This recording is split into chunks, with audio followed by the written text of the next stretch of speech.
সংসদ ভবনের বাংকারে লুকিয়েছিলেন শিরীন শারমিন। ৫ আগস্টের ইতিহাসে এক ভিন্ন মাত্রার ঘটনা ঘটেছিল সংসদ ভবনে। ওই দিন সাবেক স্পিকার শিরীন শারমিন চৌধুরী প্রায় 12.5 ঘণ্টা সংসদ ভবনের বাংকারে আত্মগোপনে ছিলেন। গণ অভ্যুত্থানের আবেগে আপ্লুত ছাত্র জনতা যখন সংসদ ভবনে প্রবেশ করেছিল, তখন শিরীন শারমিন চৌধুরী নিজের নিরাপত্তা নিশ্চিত করতে বাংকারে আশ্রয় নেন। সংশ্লিষ্ট একটি সূত্র জানিয়েছে, সাবেক স্পিকার শিরীন শারমিন চৌধুরী ছাড়া আরও কয়েকজন গুরুত্বপূর্ণ ব্যক্তি, সাবেক ডেপুটি স্পিকার শামসুল হক টুকু, সাবেক আইসিটি প্রতিমন্ত্রী জুনাইদ আহমেদ পলক, সাবেক হুইপ ইকবালুর রহিম ও নাজমা আক্তারও তার সঙ্গে ছিলেন। সংসদ ভবনে সেদিন লাখো ছাত্র জনতা অবস্থান করছিল। তাদের উপস্থিতিতে সংসদ ভবন ছিল উত্তপ্ত এবং প্রত্যেক মুহূর্তে ভয়ে কাঁপছিলেন নেতারা। এদিকে সংসদ ভবনে সোনা দানা ও কয়েক কোটি টাকার নগদ সুটকেস ছিল, যার মধ্য থেকে 90 লাখ টাকা পরে নিরাপত্তা বাহিনীর মাধ্যমে কর্তৃপক্ষের কাছে হস্তান্তর করা হয়।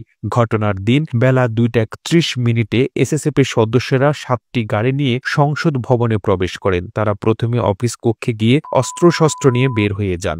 এরপর ছাত্র জনতা সংসদ ভবনের দিকে আসতে থাকে। নিরাপত্তা নিয়ে উদ্বিগ্ন কর্মকর্তারা স্পিকার সহ অন্যান্যদের দ্রুত সংসদ ভবনে নিয়ে আসেন, যেখানে বহু গোপন কক্ষ এবং বাংকার ছিল। শিরীন শারমিন চৌধুরী এবং অন্যান্যরা প্রথমে বাংকারে আশ্রয় নেন, তবে পরিস্থিতি উত্তপ্ত হওয়ায় তাদের 6তলা ভবনের এক গোপন কক্ষে নিয়ে যাওয়া হয়। বেলা 3:23 ছাত্র জনতা সংসদ ভবনের মূল ভবনে প্রবেশ করে এবং পরিস্থিতি আরও জটিল হয়ে ওঠে। রাত বাড়তে থাকলে পরিস্থিতি কিছুটা শান্ত হলেও নিরাপত্তা বাহিনী ধীরে ধীরে সংসদ ভবন ত্যাগ করে। সারা রাত সংসদের গোপন কক্ষে কাটানোর পর রাত আনুমানিক 2:30টায় সংসদের সার্জেন্ট অ্যাট আর্মস সেনাবাহিনীর সাথে যোগাযোগ করেন।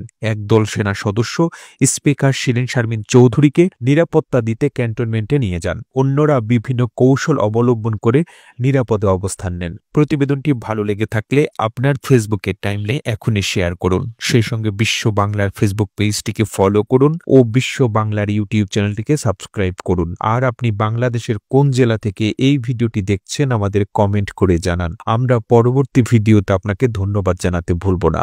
এতক্ষণ বিশ্ব বাংলার সাথে থাকার জন্য অসংখ্য ধন্যবাদ।